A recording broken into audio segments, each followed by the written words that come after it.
মানুষ কতটা বিচিত্র হতে পারে। সব সময় স্বপ্ন দেখতে থাকে যে কাল আমি এটা করব, কাল আমি ওটা শুরু করব, কাল আমি ওটা সম্পন্ন করব। এই যে কাল শব্দটা, এই কাল অত্যন্ত বিচিত্র এক শব্দ।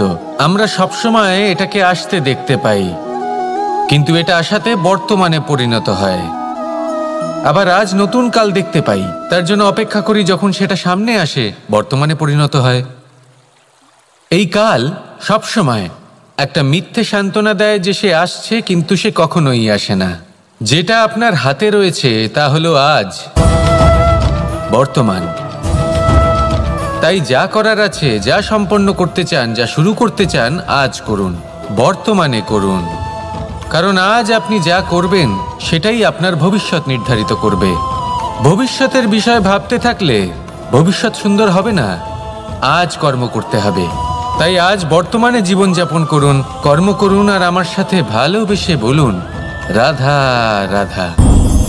পঞ্চম তত্ত্ব, আকাশ, নব, ব্যোম।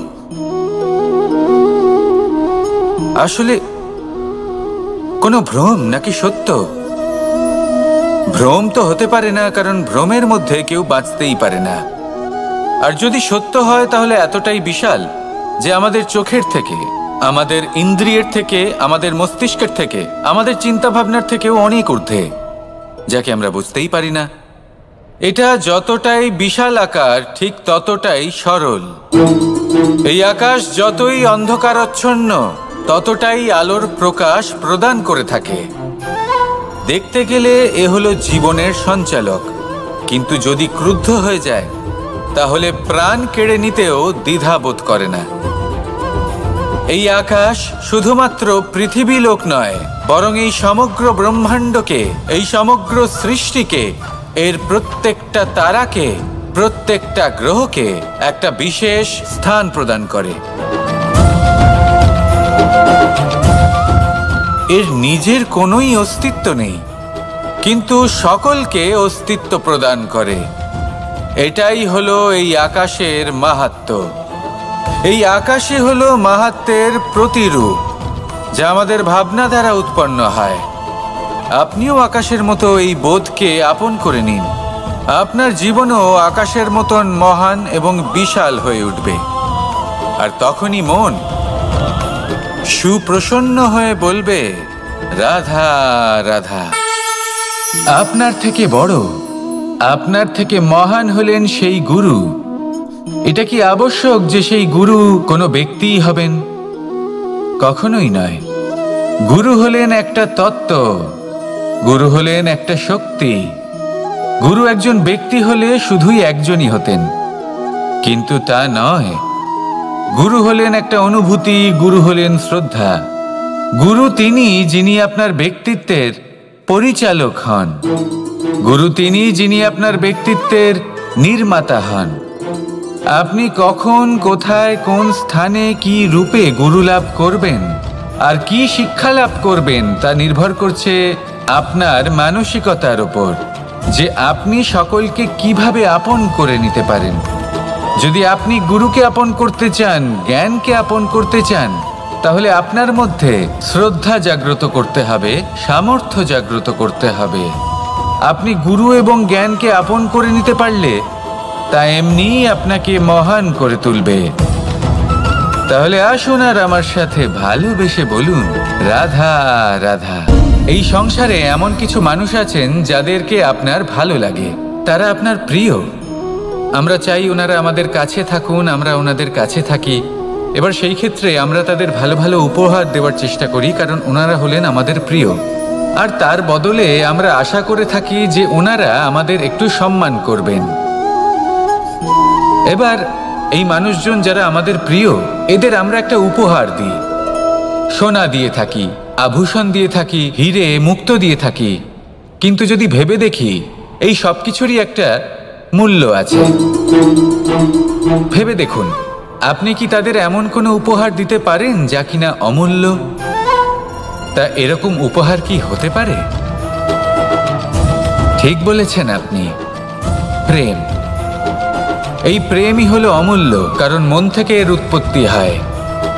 না চেয়ে পাওয়া যায় আর না ছিনিয়ে নেওয়া যায় এই ভালোবাসা। ঠিক এইরকমই হয় এই সম্মান। যদি সম্মান করো তাহলে মন থেকে এবং ভালোবেসে করো, ভয় পেয়ে নয়। মনে রাখবেন, যে মাথা ভয়ের দ্বারা নত হয়, বিরোধিতাও প্রথমে সেই করে থাকে। যে মাথা ভালোবেসে নত হয় তা আপনার জন্য বলিদানও দিতে পারে। এই সংসারের সব থেকে বড় উপহার, সব থেকে বড় বরদান এই প্রেম এবং সম্মান। তাকে সম্মান করুন আর আমার সাথে ভালোবেসে বলুন, রাধা রাধা। কখনো কোনো চাতককে দেখেছেন? একটা চাতক বর্ষার জন্য অপেক্ষা করে, সেই বর্ষার জলে নিজের তৃষ্ণা নিবারণ করে, নয়তো সারা বছর তৃষ্ণার্ত থেকে যায়। ও আকাশের দিকে তাকিয়ে থাকে আর অপেক্ষা করে যে কবে বর্ষা হবে আর কবে আমি আমার তৃষ্ণা নিবারণ করব। সেখানে অন্যদিকে একটি কাক বা একটা পায়রা, এরা কি করে? যেখানে জল পায় পান করে নেয়, যেখানে খাবার পায় খেয়ে নেয়, আত্মীয় স্বজন বন্ধু বান্ধব যাকেই পায় তার সাথে সময় কাটায়, খাবার খায় আর চলে যায়। এবার এদের মধ্যে মিল কোথায় আর পার্থক্য কোথায়? দুজনের কাছেই ডানা রয়েছে, দুজনেই উড়তে পারে। এই আকাশ হলো ওদের, খাবারের দানা ওদের। পার্থক্য হলো তাদের অভিলাষার, পার্থক্য হলো তাদের আকাঙ্ক্ষার, পার্থক্য জীবন যাপনের ধরনের। এবার যত বেশি আকাঙ্ক্ষা থাকবে, যত দামি জীবনযাপন করার ইচ্ছে থাকবে, তত বেশি কষ্ট আপনাকে সহ্য করতে হবে। আবার অন্যদিকে জীবন যত সরল হবে, জীবনযাপন যত সরল হবে, সমস্যা ততটাই কম হবে।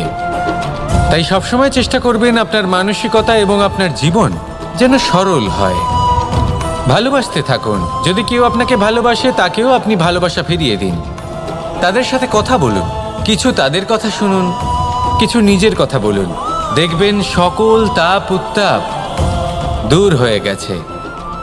এটাই তো হলো জীবনের সারমর্ম। তাই প্রেমে থাকুন, ভালোবাসুন, আর ভালোবেসে আমার সাথে বলুন, রাধা রাধা। ক্ষমা একটা অত্যন্ত সুন্দর শব্দ, আমার খুব প্রিয় শব্দ। কিন্তু এই ক্ষমা কখন আর কিভাবে প্রয়োগ করতে হবে সেটা বোঝা প্রয়োজনীয়। এক, যদি আপনি কোনো অন্যায় করেন আর ক্ষমা না চান, ক্ষমা প্রার্থনা না করেন, ক্ষমা চাওয়া থেকে এড়িয়ে যান, তাহলে তাতে আপনারই ক্ষতি হবে। কিভাবে? ক্ষমা না চাইলে মনের মধ্যে অহংকার জাগ্রত হয়, আর অহংকার তো প্রকৃত অর্থে আমাদের ক্ষতিই করে। দুই, কেউ যদি অপরাধ করেন, আপনার থেকে ক্ষমা না চান, তাহলে তাকে ক্ষমা করবেন না। ক্ষমা হলো অত্যন্ত অমূল্য, আর না চাইতেই কাউকে ক্ষমা দান করা এটা উচিত নয়। তিন, যদি কেউ আপনার সাথে অনুচিত কিছু করেন, অপরাধ করেন, আর আপনার থেকে ক্ষমা চান, তাহলে তাকে ক্ষমা করে দিন। তাতে আপনার অন্তরের করুণাবোধ জাগ্রত হবে, প্রেম জাগ্রত হবে, আর তা আপনার জন্য শুভ হবে। চার, যদি আপনি নিজে কোনো অপরাধ করেন, তাহলে অবশ্যই ক্ষমা চাইবেন। তাতে আপনারই লাভ হবে। কিভাবে? সামনের ব্যক্তি আপনাকে ক্ষমা করুক বা না করুক, আপনার অন্তরের অহংকার ক্ষীণ হবে, আর এই মন আরো নির্মল হয়ে উঠবে। এই ক্ষমা অত্যন্ত অমূল্য, ভেবেচিন্তে একে ব্যবহার করুন, আর আমার সাথে ভালোবেসে বলুন, রাধা রাধা। একবার একজন গুরু তার শিষ্যদের পরীক্ষা নিচ্ছিলেন।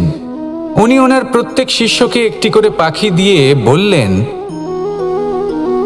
সেই পাখির বলি দিতে হবে, কিন্তু এমন এক স্থানে যেখানে কেউ তাদের দেখতে পাচ্ছে না। প্রত্যেক শিষ্য নিজের যাত্রা শুরু করল। কেউ ঘন বনে প্রবেশ করল, কেউ অন্ধকার গুহায় প্রবেশ করল, কেউ দূরে কোনো পর্বতের শিখরে পৌঁছে গেল। যে মুহূর্তে দেখল তাদের কেউ দেখতে পাচ্ছে না, তারা সেই বলি দিতে চেষ্টা করল। যেই বলি দিতে গেল, সেই পাখি আলোর কিরণে পরিবর্তিত হলো এবং লুপ্ত হয়ে গেল। একজন শিষ্য ছিল যে আবার গুরুর কাছে ফিরে এলো। সে বলল, ক্ষমা করবেন গুরুদেব, কিন্তু আমি এমন কোনো স্থান পেলাম না যেখানে কেউ আমাকে দেখতে পাচ্ছে না। অন্য কেউ না দেখতে পেলেও আমি নিজে দেখতে পাচ্ছিলাম, আমার অন্তর্মন দেখতে পাচ্ছিল। সেই শিষ্য বুঝতে পেরেছিল যে পরমাত্মার দৃষ্টি সবসময় তাকে দেখতে পাচ্ছে, আর ও কখনো অনুচিত কর্ম করতে পারবে না। আর শুধুমাত্র এই কারণে সেই শিষ্যই সেই পরীক্ষায় উত্তীর্ণ হলো। আসুন আর আমার সাথে ভালোবেসে বলুন, রাধা রাধা। আমরা সবাই ফল খাই, কিন্তু আমাদের সেই ফলই প্রিয় হয় যে পরিপক্ক হয়ে ওঠে, যেটা নম্র হয়, আর যে ফল অনেক বেশি মিষ্টি আর সুস্বাদু হয়ে থাকে, যাদের রঙে বাহার দেখা যায়। সেইভাবে জীবনে আমরা নানান মানুষের সাথে পরিচিত হই, কিন্তু সেই মানুষই আমাদের মন ছুঁয়ে যায় যারা বিনম্র স্বভাবের, যাদের বাণী খুব মধুর, যাদের অন্তরে আত্মবিশ্বাসের একটা তেজ, একটা রং দেখা যায়। এবার এমন ব্যক্তি আমরা কি করে হব? ঠিক সেইভাবেই যেমন একটা ফল রোদ, বর্ষা, শীত, বায়ু এই সকল সংকটময় পরিস্থিতির সম্মুখীন হয়ে পরিপক্ক হয়ে ওঠে, সেইভাবেই মানুষ সংকটময় পরিস্থিতির সম্মুখীন হয়ে পরিপক্ক হয়ে ওঠেন। যদি এই সংকটের সম্মুখীন হন তাহলে অভিজ্ঞ হবেন, আর এই অভিজ্ঞতাই শিক্ষা দিয়ে যাবে। এই অভিজ্ঞতা আমাদের শিখিয়ে দেয় যে আমাদের বিনম্র থাকতে হবে, অহংকার করে কোনো লাভ নেই। মধুর বাণীর যে কি মূল্য তা আমরা শিখতে পারি। এই অভিজ্ঞতাই আমাদের বুঝিয়ে দেয় যে উচিত অনুচিত কোনটা আমাদের দৃষ্টিভঙ্গি তৈরি করে, আর এই দৃষ্টিভঙ্গি দ্বারা আত্মবিশ্বাস জাগ্রত হয়। সেই জন্য জীবনে কখনো বিপদ থেকে দূরে পালাবেন না, সেগুলোর সম্মুখীন হন, অভিজ্ঞতা লাভ করুন, তার থেকে শিক্ষা লাভ করুন, এইভাবেই পরিপক্ক হবেন। আসুন আমার সাথে ভালোবেসে বলুন, রাধা রাধা। মানুষ বর্তমানে নিজের জীবন অতিবাহিত করেন, কিন্তু তার জীবনে অতীতকাল এবং ভবিষ্যৎকাল এই দুটোরই সমান গুরুত্ব রয়েছে। অতীতকাল অতিবাহিত হয়ে গেছে এবং সেটা জীবিত থাকে আমাদের স্মৃতি হিসেবে, এবং ভবিষ্যৎ হলো সেটাই যেটা আমরা শুধুমাত্র কল্পনাই করতে পারি। এবার অতীতের কিছু স্মৃতি এমন থাকে যা আমাদের কাছে আনন্দময় হয় না, তা কটু হয়, দুঃখজনক হয়, যন্ত্রণাদায়ক হয়। আমরা যা কিছুই করি তা বদলে ফেলতে পারবো না, কিন্তু ভবিষ্যৎকাল সেটা আমরা রচনা অবশ্যই করতে পারি, যদি আজ আমরা শ্রেষ্ঠ কর্ম করি। যদি আজকের এই দিনটা আমরা আনন্দের সাথে অতিবাহিত করি, সুখের সাথে অতিবাহিত করি, এক একটা মুহূর্ত আমরা আনন্দ এবং ভালোবাসার সাথে অতিবাহিত করি, আপনার আজকের এই কর্ম আপনার ভবিষ্যৎ নির্ধারণ করবে। আজ আপনি যেভাবে জীবন কাটাবেন তা ভবিষ্যতে গিয়ে অতীতকালে পরিণত হবে, আর তখন আপনি এমন স্মৃতি খুঁজে পাবেন যেখানে আপনি প্রত্যেকটি মুহূর্ত প্রেম এবং আনন্দের সাথে অতিবাহিত করেছেন, এবং সেই স্মৃতি মধুর হবে।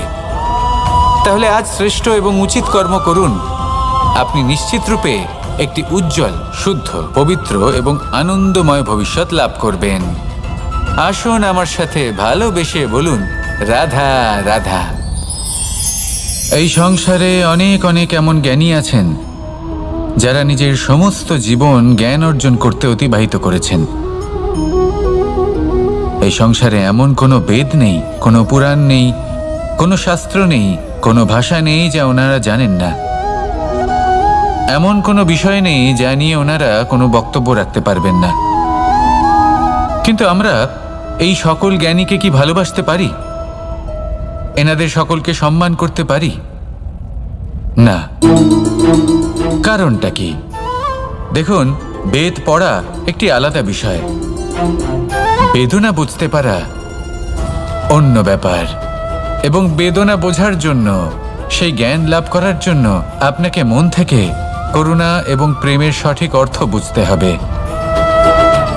সামনের ব্যক্তির বেদনা বুঝতে হবে, তার যন্ত্রণাকে বুঝতে হবে। তারপর যে জ্ঞান আপনি অর্জন করেছেন বেদ থেকে, পুরাণ থেকে, শাস্ত্র থেকে, তা প্রয়োগ করে তার বেদনার নিবারণ করা, সেটা বেশি গুরুত্বপূর্ণ।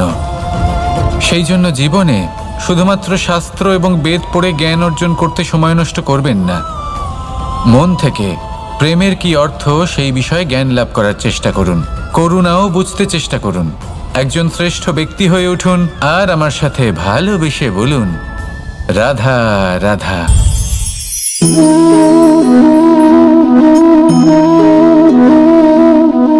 জল এই সংসারের সমস্ত প্রধান তত্ত্বের মধ্যে একটি। এই জল যে কোনো জ্বালা দূর করে, আগুনকে নিভিয়ে দেওয়ার ক্ষমতা রাখে, অবিরল অবিচল ভাবে প্রবাহিত হতে পারে, একে কেউ বাধা দিতে পারে না। এর পথে বাধা সৃষ্টি করলে নিজের পথ নিজেই খুঁজে নেবে বা সে নিজেই নিজের পথ বানিয়ে নেবে, কিন্তু কখনো থামবে না। এই জল হলো মহান, আর এর একটা মহান গুণ আছে, এর নিজস্ব কোনো রং নেই, কিন্তু যখন মেঘ থেকে বৃষ্টিরূপে পৃথিবীতে ঝরে পড়ে তখন সমস্ত সংসারকে রঙিন করে তোলে। যেখানে খরা হয়েছে সেখানে শ্যামল করে তোলে, যে স্থান শ্যামল সেখানে ভিন্ন ভিন্ন প্রকারের পুষ্প ফুটিয়ে তোলে। এই জলের মতন আমাদের হতে হবে। ওর যেমন কোনো রং নেই, আমাদেরও যেন কোনো অহংকার না থাকে। শুধু কর্মের এই ধারাতে বইতে থাকুন, এই সংসারের মঙ্গল করতে থাকুন, শ্রেষ্ঠ কর্ম করতে থাকুন। এই সংসারকে এটা বলার কোনো প্রয়োজন নেই যে আপনি কে। আপনি যদি কর্ম করতে থাকেন তাহলে এই সংসার নিজে থেকেই আপনার মূল্য জানতে পারবে, আর তখন এই মন প্রসন্ন হয়ে বলবে, রাধা রাধা। বড়ই অদ্ভুত ব্যাপার, একটি পাথরের প্রতিমা যখন মন্দিরে স্থাপিত হয় তখন তা আমাদের কাছে ভগবান সম হয়ে দাঁড়ায়, কিন্তু যখন একজন জীবিত মানুষ মন্দিরে গিয়ে থাকেন তখন তার শরীর, মন, আত্মা সেই সব পাথর সম হয়ে দাঁড়ায়। কিন্তু এমনটা আমি ঠিক কেন বললাম ভেবে দেখুন। মানুষ এটা চান যে কোনো পরিস্থিতি, যে কোনো স্থানেই তার বিজয় হোক, কিন্তু এখানে এসে সে পরাজিত হয়। এরকম ঠিক কেন হয়? সমস্ত খেলা হলো ভাবনা চিন্তার, বিচারধারার, দৃষ্টিভঙ্গির, উত্তরদায়িত্বের খেলা। পাষাণের এই প্রতিমা, তার একটি উত্তরদায়িত্ব আছে, আশা ধরে রাখার দায়িত্ব। সেই আশা জানিয়ে মানুষ মন্দিরে আসেন। তেমনি মানুষের একটি উত্তরদায়িত্ব আছে যেটা সে ভুলে যায়, আর সেই উত্তরদায়িত্ব হলো এটা, যে মন্দিরে যে ভগবানকে সে প্রসন্ন করতে যাচ্ছে তাকে সে তখনই খুঁজে পাবে যখন পূর্ণরূপে সে সমর্পিত থাকবে। যদি মনে সমর্পণের ভাব না থাকে তাহলে ভগবান কখনো প্রসন্ন হবেন না। নিজের উত্তরদায়িত্ব বোঝার বদলে মানুষ শুধু একটা অনুষ্ঠান পালন করেন, যেমন ফুলের একটা মালা অর্পণ করেন, আর সেই কারণেই তিনি পরাজিত হন। আপনি ফুলের মালা অর্পণ করুন, প্রসাদ অর্পণ করুন, কিন্তু মনের মধ্যে পূর্ণ সমর্পণের ভাব থাকা প্রয়োজনীয়। তবেই আপনি মন্দিরে গিয়েও প্রাণবন্ত হয়ে থাকতে পারবেন, তবেই ঈশ্বরকে প্রসন্ন করতে পারবেন। আসুন আমার সাথে ভালোবেসে বলুন, রাধা রাধা। এই প্রেম মানুষকে দিয়ে কি না করাতে পারে, বড় বড় কাজ করাতে পারে, বড় বড় বাধা পার করাতে পারে। চাইলে মরুভূমিতে কুয়ো খোঁড়াতে পারে, পর্বত পার করাতে পারে, প্রতিটা অসম্ভব কার্য সম্ভব করাতে পারে। কিন্তু যদি আমি এটা বলি যে প্রেম আপনাকে দিয়ে ছলনাও করাতে পারে, তাহলে কি আপনি তা ঠিক মনে করবেন?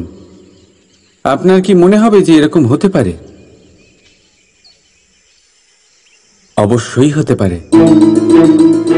যেমন আমি ছল করছি এই মুহূর্তে আমার রাধার জন্য, আমার প্রেমের জন্য। আমি রাধার সাথে অনন্ত প্রেম করি, নিঃস্বার্থভাবে প্রেম করি, কিন্তু তাও আমাকে একটা ঠকবাজ, স্বার্থপর, লোভী ব্যক্তি হতে হচ্ছে। এই ছলনা আমাকে করতে হচ্ছে আমার প্রেমের জন্য। এবারে আপনারা আমাকে বলবেন যে কেন কৃষ্ণ এসব করার কি দরকার? রাধার সাথে তুমি বিবাহ করে তুমি কি শান্তির নিঃশ্বাস নিতে পারো না? নিশ্চয়ই নিতে পারি। রাধার সাথে বিবাহ করে আমি ভীষণ সুখী হব, কিন্তু আমি এই কথাও জানি যে আমার রাধা সুখী হতে পারবে না। কারণ যদি এই বিবাহ হয়, তার মাতা পিতা, তার পরিবারকে বর্ষনা ত্যাগ করতে হবে। রাধার মনের মধ্যে একটা গভীর ক্ষতের সৃষ্টি হবে। দুঃখ তাকে কুরে কুরে খাবে। ও এটা মনে করবে, এটা জানবে যে ওর জন্য ওর মাতা পিতাকে এত কষ্ট ভোগ করতে হচ্ছে। এবার রাধার কষ্টকে ভিত বানিয়ে কৃষ্ণ নিজের সুখের মহল কি করে তৈরি করতে পারে? কারণ যাদের আপনি ভালোবাসেন শুধু তাদের ভাবনা নয়, আপনার প্রেমিক যাদের ভালোবাসে তাদের ভাবনার খেয়াল রাখাটাও আপনারই কর্তব্য। আর কখনো কখনো নিজের প্রেমকে উঁচুতে উঠতে দেখতে গেলে আপনাকে নিজেকে নিচে নামতে হবে। এমন কোনো কাজও আছে যা আপনাকে আপনার প্রেমের জন্য করতেই হবে। রাধা রাধা। মানুষ কতটা বিচিত্র হতে পারে। সব সময় স্বপ্ন দেখতে থাকে যে কাল আমি এটা করব, কাল আমি ওটা শুরু করব, কাল আমি ওটা সম্পন্ন করব। এই যে কাল শব্দটা, এই কাল অত্যন্ত বিচিত্র এক শব্দ। আমরা সবসময় এটাকে আসতে দেখতে পাই, কিন্তু এটা আসাতে বর্তমানে পরিণত হয়। আবার আজ নতুন কাল দেখতে পাই, তার জন্য অপেক্ষা করি যখন সেটা সামনে আসে বর্তমানে পরিণত হয়। এই কাল সবসময় একটা মিথ্যে সান্ত্বনা দেয় যে সে আসছে, কিন্তু সে কখনোই আসে না। যেটা আপনার হাতে রয়েছে তা হলো আজ, বর্তমান। তাই যা করার আছে, যা সম্পন্ন করতে চান, যা শুরু করতে চান, আজ করুন, বর্তমানে করুন। কারণ আজ আপনি যা করবেন সেটাই আপনার ভবিষ্যৎ নির্ধারিত করবে। ভবিষ্যতের বিষয় ভাবতে থাকলে ভবিষ্যৎ সুন্দর হবে না। আজ কর্ম করতে হবে। তাই আজ বর্তমানে জীবনযাপন করুন, কর্ম করুন, আর আমার সাথে ভালোবেসে বলুন রাধা রাধা। পঞ্চম তত্ত্ব, আকাশ, নব, ব্যোম। আসলে কোনো ভ্রম নাকি সত্য? ভ্রম তো হতে পারে না, কারণ ভ্রমের মধ্যে কেউ বাঁচতেই পারে না। আর যদি সত্য হয় তাহলে এতটাই বিশাল যে আমাদের চোখের থেকে, আমাদের ইন্দ্রিয়ের থেকে, আমাদের মস্তিষ্কের থেকে, আমাদের চিন্তা ভাবনার থেকেও অনেক ঊর্ধ্বে, যাকে আমরা বুঝতেই পারি না। এটা যতটাই বিশাল আকার ঠিক ততটাই সরল। এই আকাশ যতই অন্ধকারাচ্ছন্ন ততটাই আলোর প্রকাশ প্রদান করে থাকে। দেখতে গেলে এ হলো জীবনের সঞ্চালক, কিন্তু যদি ক্রুদ্ধ হয়ে যায় তাহলে প্রাণ কেড়ে নিতেও দ্বিধাবোধ করে না। এই আকাশ শুধুমাত্র পৃথিবী লোক নয়, বরং এই সমগ্র ব্রহ্মাণ্ডকে, এই সমগ্র সৃষ্টিকে, এর প্রত্যেকটা তারাকে, প্রত্যেকটা গ্রহকে একটা বিশেষ স্থান প্রদান করে। এর নিজের কোনোই অস্তিত্ব নেই, কিন্তু সকলকে অস্তিত্ব প্রদান করে। এটাই হলো এই আকাশের মাহাত্ম্য। এই আকাশই হলো মাহাত্ম্যের প্রতিরূপ, যা আমাদের ভাবনা দ্বারা উৎপন্ন হয়। আপনিও আকাশের মতো এই বোধকে আপন করে নিন। আপনার জীবনও আকাশের মতন মহান এবং বিশাল হয়ে উঠবে। আর তখনই মন সুপ্রসন্ন হয়ে বলবে রাধা রাধা। আপনার থেকে বড়, আপনার থেকে মহান হলেন সেই গুরু। এটা কি আবশ্যক যে সেই গুরু কোনো ব্যক্তিই হবেন? কখনোই নয়। গুরু হলেন একটা তত্ত্ব, গুরু হলেন একটা শক্তি। গুরু একজন ব্যক্তি হলে শুধুই একজনই হতেন, কিন্তু তা নয়। গুরু হলেন একটা অনুভূতি, গুরু হলেন শ্রদ্ধা। গুরু তিনি যিনি আপনার ব্যক্তিত্বের পরিচালক হন। গুরু তিনি যিনি আপনার ব্যক্তিত্বের নির্মাতা হন। আপনি কখন, কোথায়, কোন স্থানে, কি রূপে গুরু লাভ করবেন আর কি শিক্ষা লাভ করবেন তা নির্ভর করছে আপনার মানসিকতার উপর, যে আপনি সকলকে কিভাবে আপন করে নিতে পারেন। যদি আপনি গুরুকে আপন করতে চান, জ্ঞানকে আপন করতে চান, তাহলে আপনার মধ্যে শ্রদ্ধা জাগ্রত করতে হবে, সামর্থ্য জাগ্রত করতে হবে। আপনি গুরু এবং জ্ঞানকে আপন করে নিতে পারলে তা এমনিই আপনাকে মহান করে তুলবে। তাহলে আসুন আর আমার সাথে ভালোবেসে বলুন রাধা রাধা। এই সংসারে এমন কিছু মানুষ আছেন যাদেরকে আপনার ভালো লাগে, তারা আপনার প্রিয়, আমরা চাই ওনারা আমাদের কাছে থাকুন, আমরা ওনাদের কাছে থাকি। এবার সেই ক্ষেত্রে আমরা তাদের ভালো ভালো উপহার দেওয়ার চেষ্টা করি, কারণ ওনারা হলেন আমাদের প্রিয়। আর তার বদলে আমরা আশা করে থাকি যে ওনারা আমাদের একটু সম্মান করবেন। এবার এই মানুষজন যারা আমাদের প্রিয়, এদের আমরা একটা উপহার দিই। সোনা দিয়ে থাকি, আভূষণ দিয়ে থাকি, হিরে মুক্ত দিয়ে থাকি। কিন্তু যদি ভেবে দেখি, এই সব কিছুরই একটা মূল্য আছে। ভেবে দেখুন, আপনি কি তাদের এমন কোনো উপহার দিতে পারেন যা কিনা অমূল্য? তা এরকম উপহার কি হতে পারে? ঠিক বলেছেন আপনি, প্রেম। এই প্রেমই হলো অমূল্য, কারণ মন থেকে এর উৎপত্তি হয়। না চেয়ে পাওয়া যায় আর না ছিনিয়ে নেওয়া যায় এই ভালোবাসা। ঠিক এইরকমই হয় এই সম্মান। যদি সম্মান করো তাহলে মন থেকে এবং ভালোবেসে করো, ভয় পেয়ে নয়। মনে রাখবেন, যে মাথা ভয়ের দ্বারা নত হয়, বিরোধিতাও প্রথমে সেই করে থাকে। যে মাথা ভালোবেসে নত হয়, তা আপনার জন্য বলিদানও দিতে পারে। এই সংসারের সব থেকে বড় উপহার, সব থেকে বড় বরদান এই প্রেম এবং সম্মান। তাকে সম্মান করুন আর আমার সাথে ভালোবেসে বলুন, রাধা রাধা। কখনো কোনো চাতককে দেখেছেন? একটা চাতক বর্ষার জন্য অপেক্ষা করে। সেই বর্ষার জলে নিজের তৃষ্ণা নিবারণ করে, নয়তো সারা বছর তৃষ্ণার্ত থেকে যায়। ও আকাশের দিকে তাকিয়ে থাকে আর অপেক্ষা করে যে কবে বর্ষা হবে আর কবে আমি আমার তৃষ্ণা নিবারণ করব। সেখানে অন্যদিকে একটি কাক বা একটা পায়রা, এরা কি করে? যেখানে জল পায় পান করে নেয়, যেখানে খাবার পায় খেয়ে নেয়, আত্মীয় স্বজন বন্ধু বান্ধব যাকেই পায় তার সাথে সময় কাটায়, খাবার খায় আর চলে যায়। এবার এদের মধ্যে মিল কোথায় আর পার্থক্য কোথায়? দুজনের কাছেই ডানা রয়েছে, দুজনেই উড়তে পারে। এই আকাশ হলো ওদের, খাবারের দানা ওদের।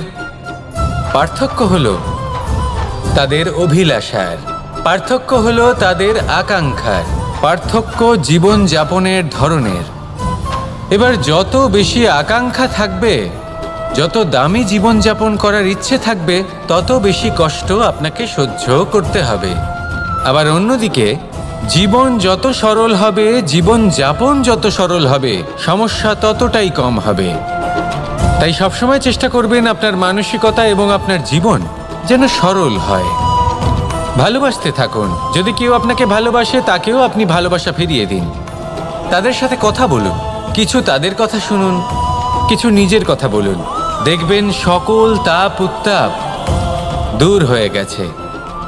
এটাই তো হলো জীবনের সারমর্ম। তাই প্রেমে থাকুন, ভালোবাসুন, আর ভালোবেসে আমার সাথে বলুন, রাধা রাধা। ক্ষমা একটা অত্যন্ত সুন্দর শব্দ, আমার খুব প্রিয় শব্দ। কিন্তু এই ক্ষমা কখন আর কিভাবে প্রয়োগ করতে হবে সেটা বোঝা প্রয়োজনীয়।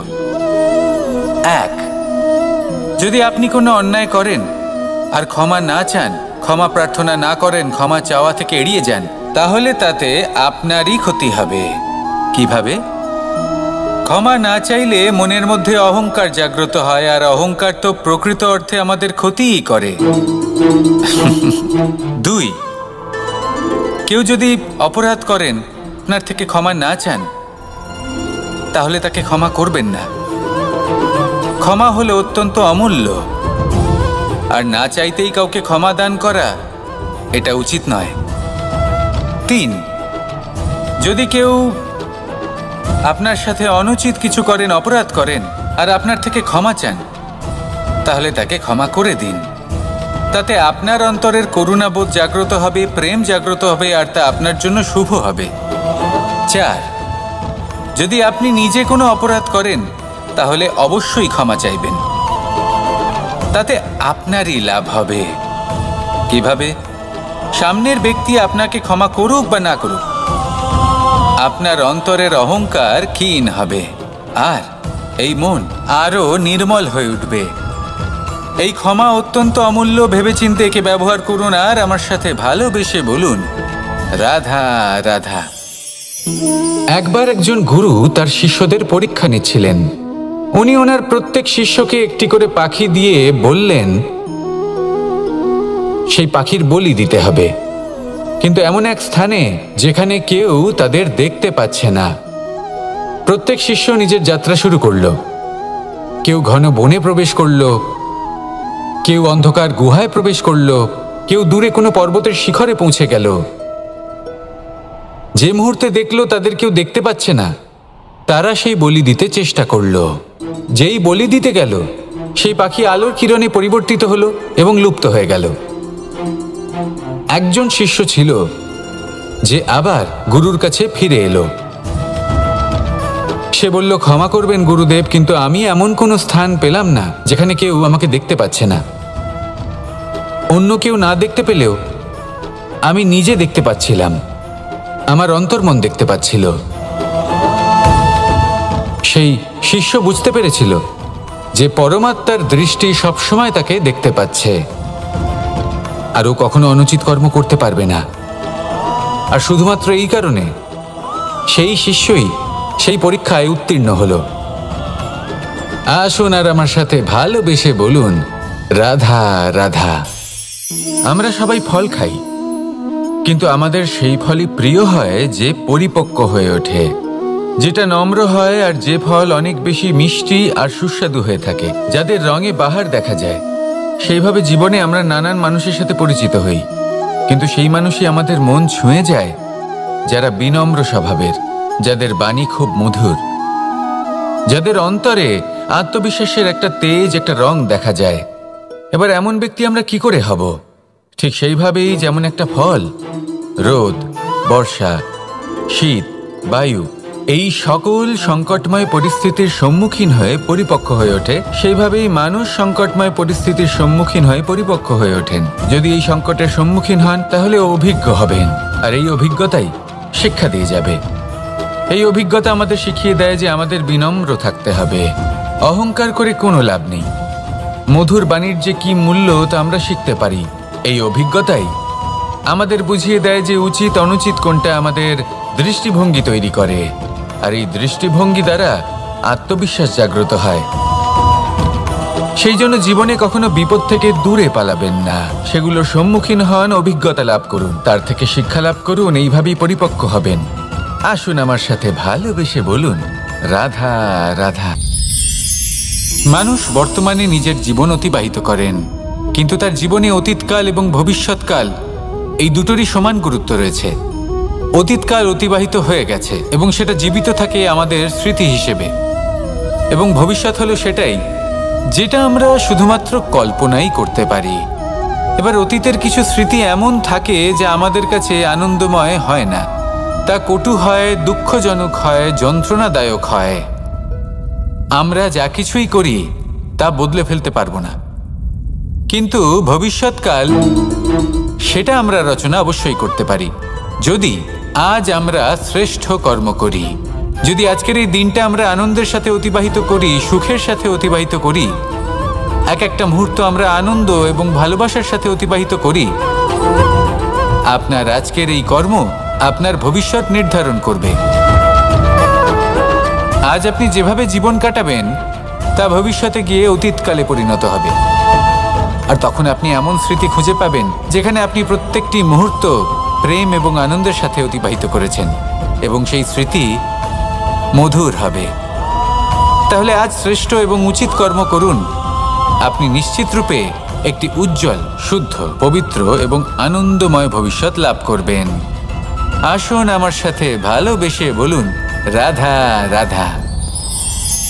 এই সংসারে অনেক অনেক এমন জ্ঞানী আছেন যারা নিজের সমস্ত জীবন জ্ঞান অর্জন করতে অতিবাহিত করেছেন। এই সংসারে এমন কোনো বেদ নেই, কোনো পুরাণ নেই, কোনো শাস্ত্র নেই, কোনো ভাষা নেই যা ওনারা জানেন না। এমন কোনো বিষয় নেই যা নিয়ে ওনারা কোনো বক্তব্য রাখতে পারবেন না। কিন্তু আমরা এই সকল জ্ঞানীকে কি ভালোবাসতে পারি? এনাদের সকলকে সম্মান করতে পারি না। কারণটা কি? দেখুন, বেদ পড়া একটি আলাদা বিষয়, বেদনা বুঝতে পারা অন্য ব্যাপার, এবং বেদনা বোঝার জন্য সেই জ্ঞান লাভ করার জন্য আপনাকে মন থেকে করুণা এবং প্রেমের সঠিক অর্থ বুঝতে হবে। সামনের ব্যক্তির বেদনা বুঝতে হবে, তার যন্ত্রণাকে বুঝতে হবে। তারপর যে জ্ঞান আপনি অর্জন করেছেন বেদ থেকে, পুরাণ থেকে, শাস্ত্র থেকে, তা প্রয়োগ করে তার বেদনার নিবারণ করা, সেটা বেশি গুরুত্বপূর্ণ। সেই জন্য জীবনে শুধুমাত্র শাস্ত্র এবং বেদ পড়ে জ্ঞান অর্জন করতে সময় নষ্ট করবেন না। মন থেকে প্রেমের কি অর্থ সেই বিষয়ে জ্ঞান লাভ করার চেষ্টা করুন। করুণাও বুঝতে চেষ্টা করুন। একজন শ্রেষ্ঠ ব্যক্তি হয়ে উঠুন আর আমার সাথে ভালোবেসে বলুন, রাধা রাধা।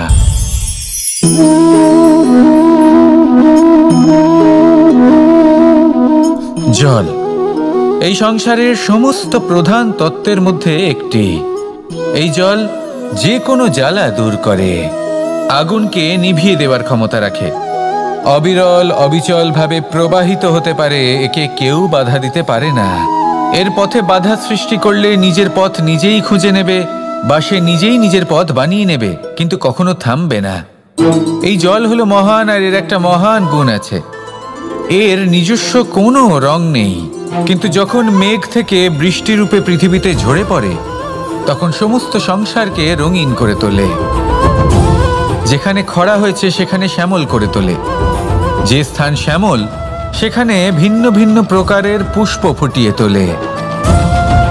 এই জল, এই জলের মতন আমাদের হতে হবে। ওর যেমন কোনো রং নেই, আমাদেরও যেন কোনো অহংকার না থাকে।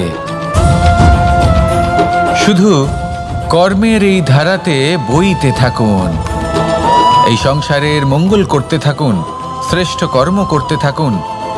এই সংসারকে এটা বলার কোনো প্রয়োজন নেই যে আপনি কে। আপনি যদি কর্ম করতে থাকেন তাহলে এই সংসার নিজে থেকেই আপনার মূল্য জানতে পারবে, আর তখন এই মন প্রসন্ন হয়ে বলবে, রাধা রাধা।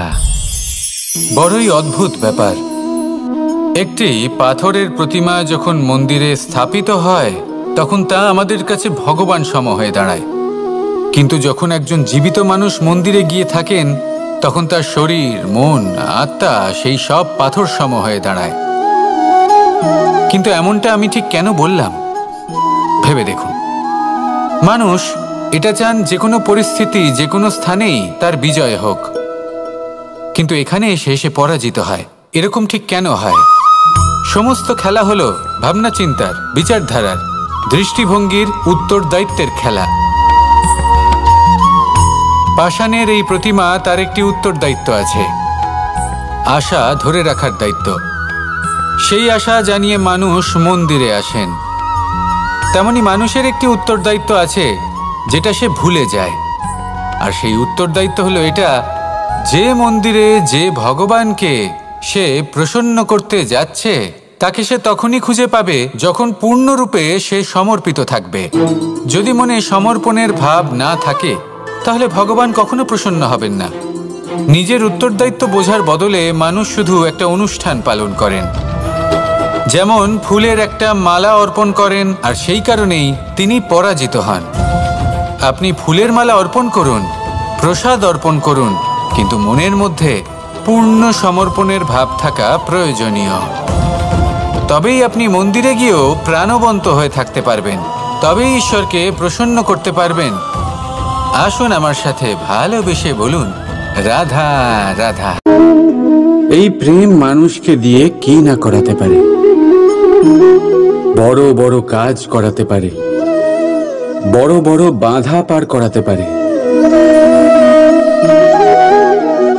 চাইলে মরুভূমিতে কুয়ো খোঁড়াতে পারে, পর্বত পার করাতে পারে, প্রতিটা অসম্ভব কার্য সম্ভব করাতে পারে।